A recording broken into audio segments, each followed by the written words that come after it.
ଚାନ୍ଦ କୁଆଡ଼େ ବଦଳି ଯାଇଛି।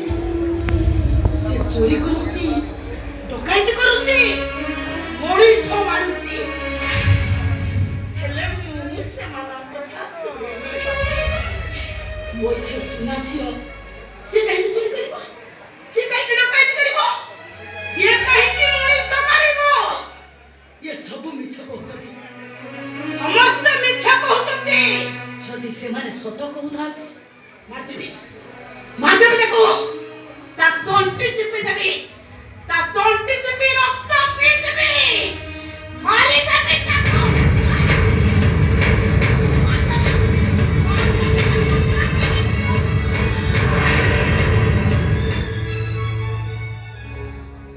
ଏ ଝିଅ, ମୋ ଝିଅକୁ ତୁ ଦେଖିଛୁ କି? ମୋ ଚାନ୍ଦ, ମୋ ସୁନା ଝିଅ। ଓ ଝିଅ ଆଉ ମିଳିବନି ଲୋପୁନି। ହାରୁ ହାରୁ ଦେଖି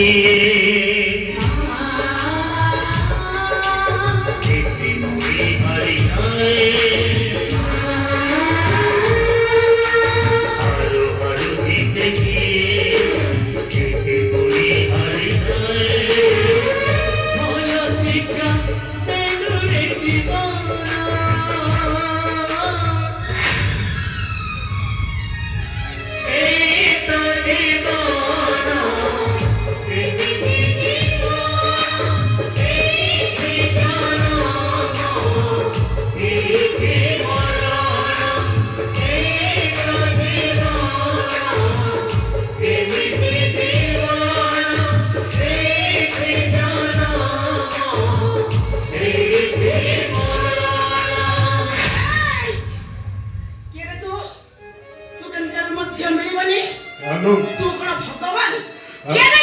ଆଲୋ ମିଳିବାର ଥିଲେ କଣ ମିଳି ନଥାନ୍ତା?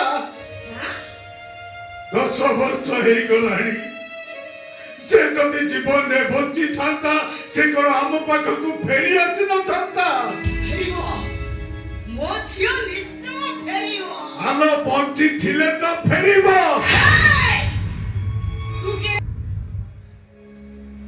କାହିଁକି ତାକୁ ଅଟକେଇଲ ମା? ସେ ଯଦି ମତେ ମାରି ଦେଇଥାନ୍ତା ତାହେଲେ ଖୁବ୍ ଭଲ ହେଇଥାନ୍ତା ରେ ମା, ଖୁବ୍ ଭଲ ହେଇଥାନ୍ତା। ସେ ପାଗଳ ହେଇଯାଇଛନ୍ତି ନା? ହଁ ରେ ମା, ଆଜିକି 30 ବର୍ଷ ତଳୁ ଆମର ପିଲା ଛୁଆ କିଛି ନଥିଲେ, ତଥାପି ଆମେ ସ୍ୱାମୀ ସ୍ତ୍ରୀ 2 ଜଣ ବହୁତ ଖୁସିରେ ଥିଲୁ। ସେ ସମୁଦ୍ର କୂଳରୁ ଭଙ୍ଗା ବୋତଲ ଅଳିଆ ଗୋଟେଇ ବିହାରୀକି ବିକ୍ରି କରୁଥିଲା। ସେଥିରୁ ମତେ ସବୁଦିନେ ସେ 50 ଟଙ୍କା ମଦ ପିଇବାକୁ ଦଉଥିଲା। ମଦ ମୁଁ ପିଉଛି ବୋଲି ସବୁବେଳେ ମତେ ଗାଳି ଦଉଥିଲା, କିନ୍ତୁ ସବୁଦିନେ ମତେ ମଦ ପିଇବା ପାଇଁ 50 ଟଙ୍କା ଦଉଥିଲା। 50 ଟଙ୍କା ଦଉଥିଲା। ପାଗଳିଟାକୁ ଡାକ୍ତର ଦେଖଉଛି ଆଉ ଔଷଧ ଖାଇବାକୁ ଦଉଛି।